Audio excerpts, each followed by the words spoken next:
Praise the Lord. ഞാനൊരു കാര്യം പറയട്ടെ. ഈ ജീവിതം എന്ന് പറയുന്നതേ ഒരു യാത്രയാണ്, ഒരു ട്രാവൽ. നമ്മൾ ആരെങ്കിലും ലക്ഷ്യമില്ലാതെ യാത്ര ചെയ്യാറുണ്ടോ? ഇല്ലല്ലോ. ഒരു ബസ് കയറിയാൽ അതിൻ്റെ ബോർഡ് എങ്ങോട്ടാണ് വെച്ചിരിക്കുന്നതെന്ന് നമ്മൾ നോക്കും. നമുക്ക് പോകേണ്ട ഡെസ്റ്റിനിയിലേക്ക് തന്നെയാണോ ആ വാഹനം പോകുന്നത് എന്ന് നമ്മൾ ഉറപ്പുവരുത്തും. എന്നിട്ടേ നമ്മൾ കയറൂ, ടിക്കറ്റ് എടുക്കൂ. ബസ്സിൽ യാത്ര ചെയ്ത് പരിചയമുള്ളവരുണ്ടോ? ഉണ്ടെങ്കിൽ ഒരു കമൻ്റ് ഇട്ടേ. ഇന്നത്തെ കാലത്ത് കൂടുതലും പേര് സ്വന്തം വാഹനങ്ങളിലൊക്കെയാണ് യാത്ര. നമ്മൾ ഓരോരുത്തരും യാത്ര ചെയ്യുന്ന ഒരു ഡെസ്റ്റിനിയെ ബേസ് ചെയ്തിരിക്കും നമ്മൾ തിരഞ്ഞെടുക്കുന്ന വാഹനം. വിദേശത്തേക്ക് കയറിപ്പോകുന്നവൻ എന്തായാലും ബസ്സിൽ കയറി പോകത്തില്ല, അതിന് ഫ്ലൈറ്റിൽ കയറും. അതുപോലെ ദൂരയാത്ര മറ്റ് സംസ്ഥാനങ്ങളിലൊക്കെ നമ്മൾ പോകുമ്പോൾ മാക്സിമം കൂടുതലും എല്ലാവരും സെലക്ട് ചെയ്യുന്നത് ട്രെയിനാണ്. പട്ടണങ്ങൾ ചുറ്റിയടിക്കാനോ മെട്രോ നല്ല ഒരു സാങ്കേതിക വിദ്യയാണ്. നമ്മളെല്ലാം യാത്ര ചെയ്യുന്ന ഡെസ്റ്റിനിയെ ബേസ് ചെയ്ത് തന്നെയാണ് നമ്മൾ തിരഞ്ഞെടുക്കുന്ന വാഹനം. ഏറ്റവും കൂടുതലും സാധാരണക്കാർ തിരഞ്ഞെടുക്കുന്ന വാഹനം ബസ്സാണെന്ന് നമുക്കറിയാം, ട്രാൻസ്പോർട്ട് ബസ്സുകളാണ്. ഈ ബസ് യാത്ര ചെയ്യുമ്പോൾ ശ്രദ്ധിച്ചിട്ടുണ്ടോ, ഇപ്പോഴത്തെ കാലത്ത് നമ്മുടെ ഗവൺമെൻറ് സൗജന്യ യാത്ര പ്രഖ്യാപിച്ചിരിക്കുന്നത് കൊണ്ട് നമ്മുടെ നാട്ടിലെ സ്ത്രീകൾക്ക് ഏറ്റവും പ്രയോജനപ്രദമായി നിൽക്കുന്ന പ്രിയദർശിനി എന്ന് പറയുന്ന KSRTC ട്രാൻസ്പോർട്ട്, അതിൻ്റെ അകത്ത് കണ്ടക്ടർക്ക് പോലും നിൽക്കാനിടമില്ലാത്ത രീതിയിൽ തിരക്കുകൾ ഉണ്ടാവാറുണ്ട്. സൗജന്യ യാത്രയാണല്ലോ. ഞാൻ നിങ്ങളോട് പറയട്ടെ, ഈ യാത്രയിലെ ഒരു യാത്രക്കാരനാണ് നിങ്ങൾ എന്ന് കരുതുക. ഈ ജീവിത യാത്രയിൽ ഒരുപാട് പേര് തങ്ങളുടെ ഡെസ്റ്റിനിയിലെത്തുവാൻ വേണ്ടി പ്രയത്നിച്ചുകൊണ്ടിരിക്കുക. ജീവിതം കരപിടിപ്പിക്കാൻ, തലമുറകളെ രക്ഷപ്പെടുത്താൻ, കടങ്ങൾ തീർക്കാൻ ഡെയിലി നെട്ടോട്ടം ഓടിക്കൊണ്ടിരിക്കുക. അപ്പോൾ ഈ ഓടുന്നതിനിടയ്ക്ക് ഒത്തിരി അനുഭവങ്ങൾ കിട്ടാറുണ്ട്. അതെല്ലാം കൂടി കിട്ടുന്ന ഒരു അനുഭവമാണ് ബസ്സിലെ തിരക്കേറിയ യാത്ര. ഒരു ദിവസം ഞാനൊരു ബസ്സിൽ കയറിയപ്പോൾ ഞാൻ മധ്യഭാഗത്തായിട്ടാണ് നിൽക്കുന്നത്. ഇരിക്കാൻ സീറ്റ് കിട്ടിയില്ല. സ്റ്റാൻഡിങ് ആളുണ്ട്, ടൈറ്റ് ലോഡാണ്, ഹൗസ്ഫുൾ എന്നൊക്കെ പറയുന്ന പോലെ. എൻ്റെ അവസ്ഥ എനിക്ക് പിടിക്കാൻ ഹാൻഡിലില്ല എന്ന് വിചാരിക്കുക. അതുപോലെ തിരക്ക്, എനിക്ക് കാലുകുത്തി നിൽക്കാൻ പറ്റാതെ കാലൂന്നിയാണ് നിൽക്കുന്നതെന്ന് വിചാരിക്കുക. മുന്നിൽ നിന്നും പിന്നിൽ നിന്നും ഇരുവശത്തു നിന്നും എന്നെ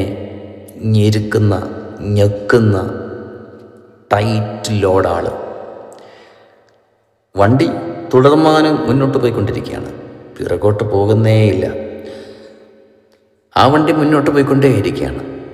ആ സമയത്ത് ചിലയിടങ്ങളിൽ വണ്ടി അങ്ങോട്ടും ഇങ്ങോട്ടും ഉലയുമ്പോൾ ഞാനും ആകപ്പാടെ ആടി ഉലയുകയാണ്. തിക്കുന്നു, ഞെരുക്കുന്നു, ആടി ഉലയുന്നു, പിടിച്ചു നിൽക്കാൻ പറ്റാത്ത പോലെ ആകുന്നു, കാലുറപ്പിക്കാൻ പറ്റാത്തതുപോലെ പ്രയാസപ്പെടുന്നു. കിട്ടിയ ഹാൻഡിൽ പിടിച്ച് നിന്ന് കൈ കട്ടുകഴയ്ക്കുന്നു, ഷോൾഡറിന് വേദനയുണ്ടാകുന്നു, ശരീരമാസകലം അസ്വസ്ഥതയുണ്ടാകുന്നു. ആരോടും പരാതി പറയാൻ പറ്റുന്നില്ല, പരിഭവം പറയാൻ പറ്റുന്നില്ല, കരയാൻ പറ്റുന്നില്ല. സകലതും ഉള്ളിൽ ഒതുക്കി സഹിച്ച് നിൽക്കുകയാണ്. യാത്ര തുടർന്നു കൊണ്ടിരിക്കുകയാണ്. ഓരോ സ്റ്റോപ്പിലും ചിലപ്പോൾ ആളുകൾ ഇറങ്ങും, അതിലും അധികം ആളുകൾ ചിലപ്പോൾ കയറും. പക്ഷേ എനിക്കൊരു ഡെസ്റ്റിനി ഉണ്ട്, എനിക്ക് ഇറങ്ങേണ്ട ഒരു സ്റ്റോപ്പുണ്ട്. ഞാൻ അവിടെ എത്തുന്നവരെ ഞാൻ ഈ വേദന സഹിക്കും. ഈ ബുദ്ധിമുട്ടും ഈ തിക്കും തിരക്കും ഞെരുക്കവും ആടി ഉലയുന്ന അവസ്ഥയും എൻ്റെ ശരീരത്ത് പല ഏരിയകളിൽ ഉണ്ടാകുന്ന വേദനകളും എല്ലാം കടിച്ചമർത്തിയിരിക്കുന്ന ബുദ്ധിമുട്ടും ഇതെല്ലാം സഹിക്കും.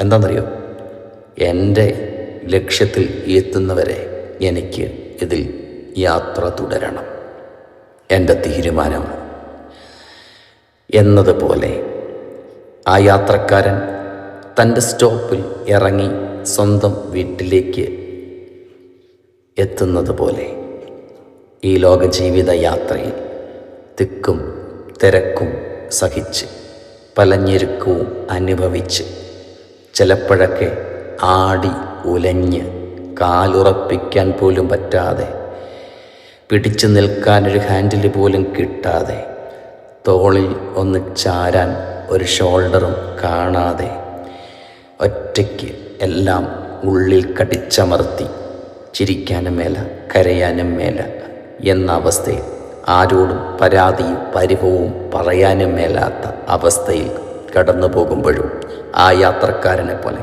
യാത്രക്കാരിയെ പോലെ ഞാൻ നിന്നോട് പറയുന്നു, നിൻ്റെ ലക്ഷ്യത്തിൽ നിൻ്റെ ഡെസ്റ്റിനിയിൽ നീ എത്തുന്നവരെ അതിൻ്റെ നടുവിൽ നിൽക്കുക തന്നെ ചെയ്യുക. നീ ഉറപ്പായി നിൻ്റെ ഡെസ്റ്റിനിയിൽ എത്തും. കാരണം യാത്ര തുടർന്നുകൊണ്ടിരിക്കുകയാണ്, വണ്ടി മുന്നോട്ട് പോയിക്കൊണ്ടിരിക്കുകയാണ്. ലക്ഷ്യത്തിലെത്തുക തന്നെ ചെയ്യും. ഡെസ്റ്റിനി നീ ഫിനിഷ് ചെയ്യുക തന്നെ ചെയ്യും. ഈ യാത്രയ്ക്കൊരു സ്റ്റാർട്ടിംഗ് പോയിൻ്റ് ഉണ്ടെങ്കിൽ ഈ യാത്രയ്ക്കൊരു എൻഡിങ് പോയിൻ്റ് ഉണ്ട്. എൻഡിങ് വരെ നിൽക്കുക. വചനം പറയുന്നു, അവസാനത്തോളം സഹിച്ചു നിൽക്കുന്നവൻ രക്ഷിക്കപ്പെടും.